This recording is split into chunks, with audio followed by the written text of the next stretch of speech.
Okay guys, your battery is dead.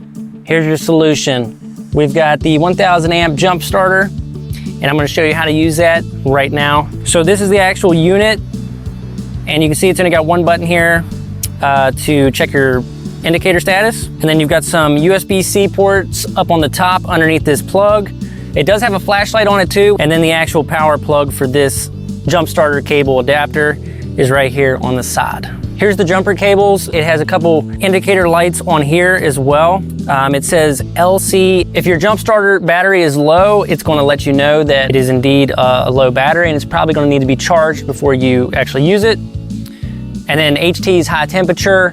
So if there's a temperature issue and it's detecting that there might be a problem, you're going to want to wait at least 5 minutes before you use it again. RC stands for reverse connection. So it's letting you know that you put the cables on the wrong input. So you're going to want to get those put in the right order first. And then it has a standby blue light, which means it's just getting ready to get started.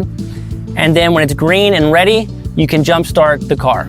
All right, so let's go ahead and get started. You just pop this little cover off on the side of this, and then this little cover on here comes off. And then just make sure you look at the ends and make sure they go in the right slot. And we're gonna plug it in. Just like a power cord, you can hear a little beep and it's ready to go.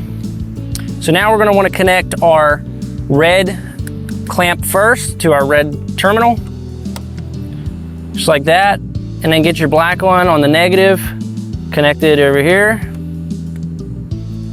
And there you can see our blue light, it said standby, and now it's green. That means it's ready to jump. So now we jump in the car and start it up. Let's see if it'll start. There we go, it fired right up.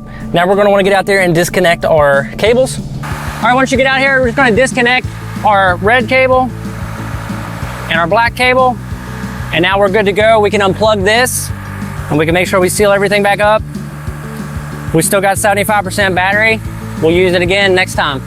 For some reason, if your car won't start and it seems to be struggling, there's a force start button on the side here. You can just hold this button and then you can give that a go too and see if that works. So yeah guys, this thing works really well. You're gonna wanna go and get yourself one, especially if it's gonna be cold or your battery's just been weak recently, or if you're just gonna be going on long travels. This is a great thing to have in the car. Just check it every couple months if you haven't used it, and you just wanna make sure it's charged up before you go on your trip.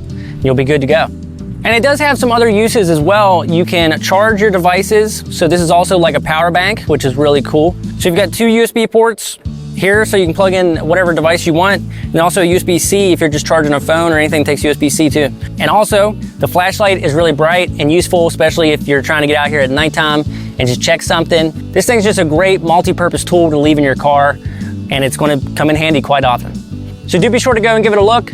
Thank you guys for watching today's video. Have a great one.